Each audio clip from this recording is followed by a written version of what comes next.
Okay, here we are, Joe Diomede, Telemann Brunn, sitting here in the BIC, the Bournemouth International Centre in Bournemouth, with a good old friend of mine that 25 years ago we cycled up the roads of Eastern Europe together, and now I just saw him play on stage in the BIC, and tomorrow's at the O2.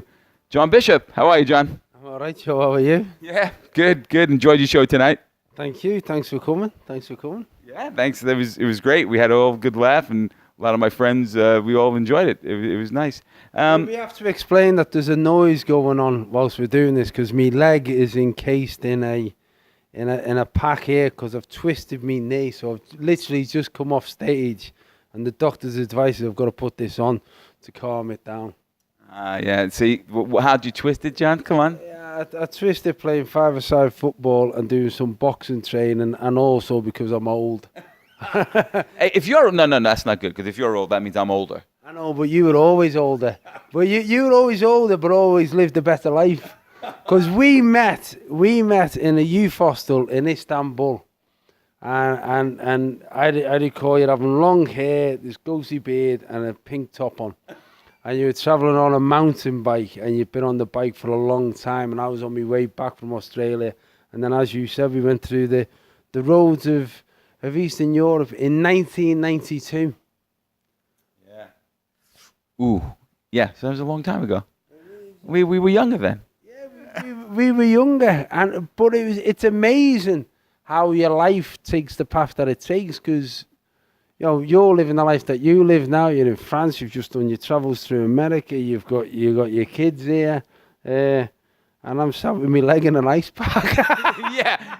Feeling sorry for myself. Yeah. Feels like you're playing the O2 tomorrow. I mean, so your path as we, for the last 25 years, I've seen you go from, a pharmaceutical salesman to in Ireland, you were like getting a little famous in the comedy, and now you fill up arenas. How did that happen? You made it big in your 40s. That doesn't happen in this game, does it? Yeah. You know what? I think comedy is one of those art forms or entertainment forms, with regard as an art form, whatever it is an area where age helps, because comedy doesn't exist in a vacuum. Something's got to happen for something to be funny, and so the longer you've lived, the more things that have happened, and so you've got more opportunities to point at something that's funny.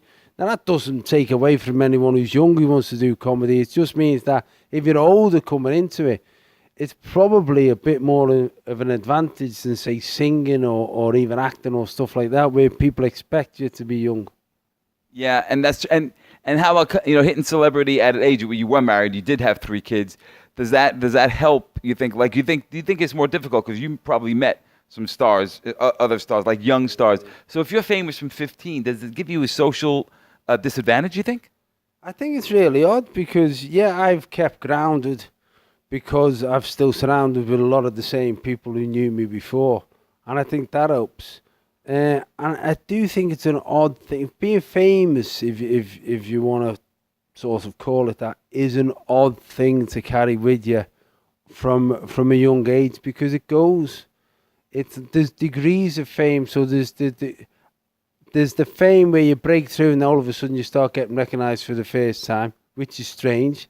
Because everyone who walks over to you think, well, I must know them, and I forgot. So I had loads of conversations with people go, "Hiya, John." I go, "Oh, right, well, we've obviously went to school together." So I'll go, "How was your mum?" And they go, "What do you mean I was my mum? I only want a selfie. This is weird." Well, I remember that happened when you were in Ireland, and we were walking the streets of Kilkenny, and someone came over to you and said, "Oh, John," the way they approached you, it was like, "Oh, John, can I have an autograph?" And I was like, oh, I thought this guy knew him, and then he wanted an autograph. And then 3 or 5 years later in Brighton, when you were really big, people just approached you in that way where I was confused. I was like, does this guy know John? Yeah. But then it was like, oh no, he just took a picture and left. So you have a real relationship with your audience, don't you? I suppose there's this thing as well where if you want to be analytical about it, my persona on stage is the same as my real personality. So I'm no different, so that makes me more approachable. Some people's persona on stage is very different than what they are in reality. So people see what they're going to get, and it's nice that people think they can come up, but it is strange when the first time it happens, when you're going into a room, people know who you are, and you don't know who they are. And that adjustment at an older age is something that I valued at an older age. If I was younger and you live that life like I know some of the guys have who were pop stars, that must be strange, because then for the rest of your life, for the majority of your adult life, you're walking into rooms where more people know who you are than you know of them. Yeah. And then I guess there's also that, like you said, your mates that you talked about tonight, who you went to football game with, these have been your mates. You know, like us, we know each other 25 years. You know, there's a relationship we have that's a real relationship. Whereas at 15, you know, if everyone is trying to get something from you, how do you cipher that out when you start so young? And also, not everyone's trying to get something from you, but you develop a personality you think they might be. So you have to try and balance that out, which is why people talk about, you know, celeb culture, where people end up joining together and hanging around with the same type of people, because they're the only kind of people who understand what's going on. Whereas with us, you know, I'm no different to you than when we met all those years ago, and I have to borrow your tent for a month. You know what I mean? Well, we slept in it together, John Joe. You know, that's it. Listen, that's a scandal now. That's a big story. There we go, John, Bishop, and Joe. We shared a tent through Eastern Europe. Those were great times. And then, so that road from Eastern Europe, you know, to where you are now, and people telling you, I remember when you did the first comedy club, and I happened to be up there in Manchester when you were starting out. People were telling you, don't do it. You know, what's the message to anybody out there who's watching this about following your heart?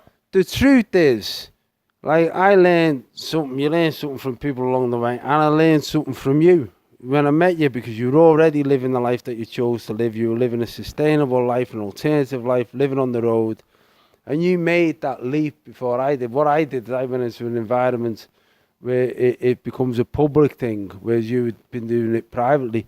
You find your passion. That's all I'm trying to say to my own kids, and all I'll say to anyone.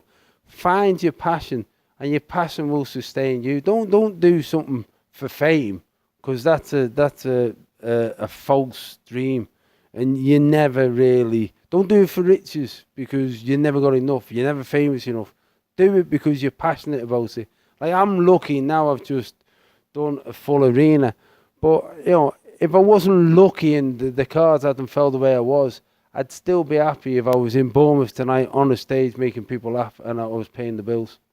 Excellent. Well, I can't end on a better note than that. Follow your dream, follow your passion.